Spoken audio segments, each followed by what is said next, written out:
ಯೇಸುವಿನಲ್ಲಿ ನನ್ನ ಪ್ರಿಯ ಸಹೋದರ ಸಹೋದರಿಯರೇ, ದೇವರ ಮಕ್ಕಳೇ, ಈ ಸುಂದರವಾದ ಬೆಳಗಿನ ಜಾವದ ಚಿಂತನೆಯಲ್ಲಿ ನಾವೆಲ್ಲರೂ ಒಂದಾಗಿದ್ದೇವೆ.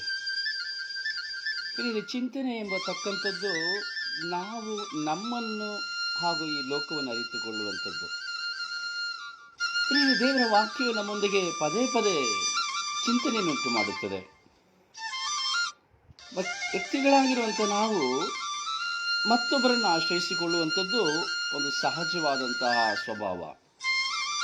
ಹಾಗೂ ನೋಡಿ, ಯಾರಾದರೂ ನಮ್ಮ ಬಳಿಗೆ ಬರುವಾಗ ನೆರೆಹೊರೆಯವರಾಗಬಹುದು, ಬಂಧುಗಳಾಗಬಹುದು, ಯಾರಾದರೂ ನಮ್ಮ ಹತ್ರ ಬರ್ತಾರೆ ಅಥವಾ ಹಾದಿಯಲ್ಲಿ ಹೋಗುವವರಾಗಬಹುದು, ಬಂದು ಹೇಳ್ತಾರೆ, ಅಯ್ಯೋ ನನ್ನ ಕಾಪಾಡಿ, ನನ್ನ ಗಂಡನನ್ನ ಕಾಪಾಡಿ, ನನ್ನ ಹೆಂಡತಿನ ಕಾಪಾಡಿ, ನಮ್ಮ ಮಕ್ಕಳನ್ನ ಕಾಪಾಡಿ ಎಂಬುದಾಗಿ ನಮ್ಮಲ್ಲಿ ಸಂರಕ್ಷಣೆಯನ್ನು ಕೇಳ್ತಾರೆ. ಹಾಗೂ ಆ ಸಂರಕ್ಷಣೆಗಾಗಿ ಸದಾ ಬಾಗಿಲ ಬಳಿ ನಿಂತುಕೊಳ್ತಾರೆ.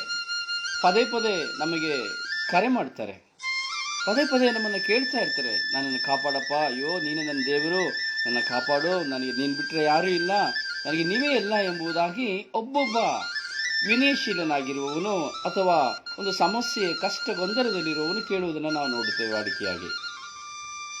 ಪ್ರಿಯರೇ, ನಾವು ದೇವರ ಮಕ್ಕಳು, ಹೌದು, ಪ್ರತಿಯೊಬ್ಬರು ದೇವರ ಮಕ್ಕಳು. ಹೀಗಿರುವಾಗ ಒಬ್ಬ ಮನುಷ್ಯನನ್ನು ಆಶ್ರಯಿಸಿಕೊಳ್ಳುತ್ತಾನೆ, ಒಬ್ಬ ಮಿತ್ರನನ್ನು ಆಶ್ರಯಿಸಿಕೊಳ್ಳುತ್ತಾನೆ, ಒಬ್ಬ ಅಧಿಕಾರಿಯನ್ನ ಒಬ್ಬ ಸಾಧಾರಣ ವ್ಯಕ್ತಿ ಆಶ್ರಯಿಸಿಕೊಳ್ಳುತ್ತಾನೆ, ಬಂಧುವನ್ನು ಆಶ್ರಯಿಸಿಕೊಳ್ಳುತ್ತಾನೆ,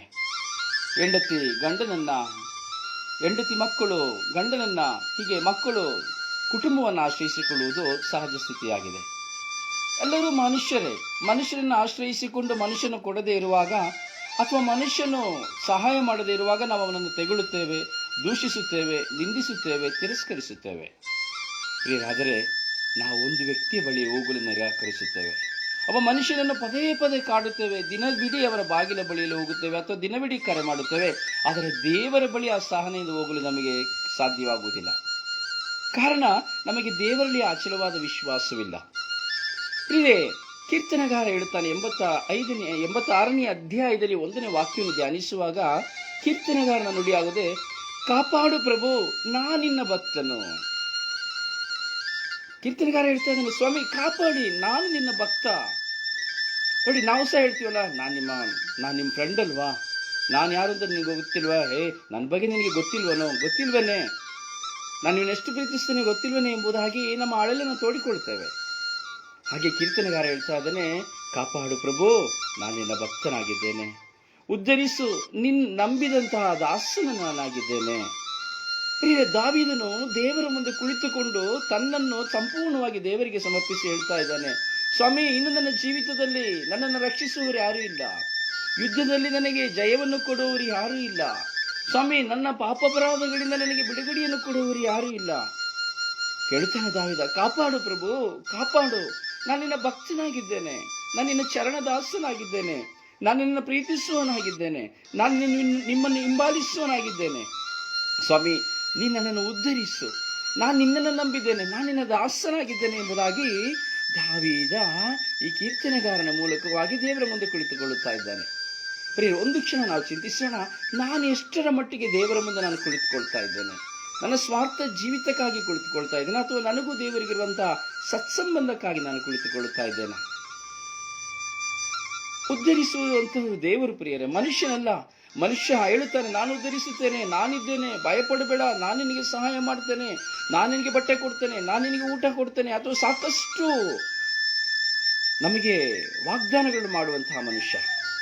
ಆದರೆ ಮನುಷ್ಯ ನಮ್ಮನ್ನು ತಿರಸ್ಕರಿಸಿಬಿಡ್ತಾರೆ. ಯಾಕೆ? ಎತ್ತ ಮಕ್ಕಳು ತಾಯಿಯನ್ನು ತಿರಸ್ಕರಿಸಿಬಿಡ್ತಾರೆ. ಕೆಲವು ಸರಿ ಎತ್ತವರು ತನ್ನ ಮಕ್ಕಳನ್ನು ತಿರಸ್ಕರಿಸಿಬಿಡ್ತಾರೆ, ಒಡ ಹುಟ್ಟಿದವರು ತನ್ನ ಒಡ ಹುಟ್ಟಿದವರನ್ನ ತಿರಸ್ಕರಿಸಿಬಿಡ್ತಾರೆ, ಮಿತ್ರರಾಗಿರೋರು ಮಿತ್ರರನ್ನ ತಿರಸ್ಕರಿಸಿಬಿಡ್ತಾರೆ. ಆದರೆ ದೇವರೆಂದಿಗೂ ತಿರಸ್ಕರಿಸುವುದಿಲ್ಲ.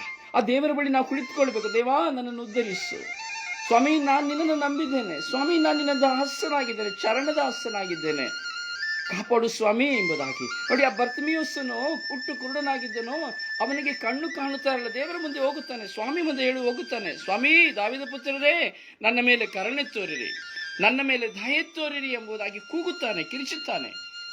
ಹೀಗೆ ದಾವೀದನು ದೇವರ ಮುಂದೆ ಕುಳಿತು ದೇವರಲ್ಲಿ ವಿನಯಿಸುತ್ತಾನೆ. ಕಾಪಾಡು ಪ್ರಭು, ನಾನಿನ್ನ ಭಕ್ತನು, ಉದ್ಧರಿಸು ನಿನ್ನ ನಂಬಿದ ದಾಸನನ್ನು ಎಂಬುದಾಗಿ. ಪ್ರಿಯರೇ, ನಾವು ಇಂದು ಕುಳಿತುಕೊಳ್ಳುವ, ಆ ದೇವರ ಮಧ್ಯೆ ಕುಳಿತುಕೊಳ್ಳುವ, ದೇವರ ಮುಂದೆ ಕುಳಿತುಕೊಳ್ಳುವ, ಮಂಡಿ ಊರುವ, ಕರಗಳನ್ನೆತ್ತುವ, ಒಂದು ತೊಟ್ಟು ಕಣ್ಣೀರಿನಿಂದ ನಮ್ಮ ಎಲ್ಲ ಅಳಲನ್ನ ಆ ಪ್ರಭುವಿನ ಹತ್ರ ನಾವು ಸಮರ್ಪಿಸೋಣ. ಒಂದು ತೊಟ್ಟು ಕಣ್ಣೀರಿನಿಂದ ಮನುಷ್ಯನಲ್ಲಿ ನಂಬಿಕೆ ಇಡದೆ, ಮನುಷ್ಯನಲ್ಲಿ ಭರವಸೆ ಇಡದೆ. ಯಾಕೆಂದ್ರೆ ಕೀರ್ತನೆಗಾರ ಹೇಳ್ತಾನೆ, ಮನುಷ್ಯನ ಮಾತಿಗೆ ಎಷ್ಟರ ಮಟ್ಟಿಗೆ ನೀನು ಮನುಷ್ಯನನ್ನು ನೀನು ನಂಬಿರುವೆ ಎಂಬುದಾಗಿ. ಮನುಷ್ಯನು ವಂಚಿಸುವವನು, ಹೌದು. ಅದರಿಂದ ನಮ್ಮ ಜೀವಿತದಲ್ಲಿ ನಾವು ಅನೇಕ ವಿಧವಾದಂತಹ ವಿಶ್ವಾಸವನ್ನು, ಅಭಿಲಾಷೆಗಳನ್ನು ಹೊಂದಿದ್ದೇವೆ. ಆದರೆ ಆ ಅಭಿಲಾಷೆಗಳನ್ನೆಲ್ಲ ಈಡೇರಿಸುವವರು ದೇವರು. ಕೀರ್ತನೆಗಾರನಂತೆ ನಾವು ಸಹ ಪ್ರಾರ್ಥಿಸೋಣವೇ? ಕೀರ್ತನೆಗಾರ 86ನೇ ಅಧ್ಯಾಯ 1ನೇ ವಾಕ್ಯ. ಈ ದಿನವೆಲ್ಲ ಇದನ್ನ ಪದೇ ಪದೇ ಪ್ರಾರ್ಥನೆಯಾಗಿ ಹೇಳುತ್ತಾ ಇರಿ. ಕಾಪಾಡು ಪ್ರಭು, ನಾನಿನ್ನ ಭಕ್ತನು, ಉದ್ಧರಿಸು ನಿನ್ನ ನಂಬಿದ ದಾಸನನ್ನು. ಕಾಪಾಡು ಪ್ರಭು, ನಾನಿನ್ನ ಭಕ್ತನು, ಉದ್ಧರಿಸು ನಿನ್ನ ನಂಬಿದ ದಾಸನನ್ನು. ಪ್ರಭುವಿನ ವಾಕ್ಯ. ದೇವರಿಗೆ ಕೃತಜ್ಞತೆ ಸಲ್ಲಲಿ. ದೇವರು ನಿಮ್ಮನ್ನು ಆಶೀರ್ವದಿಸಲಿ.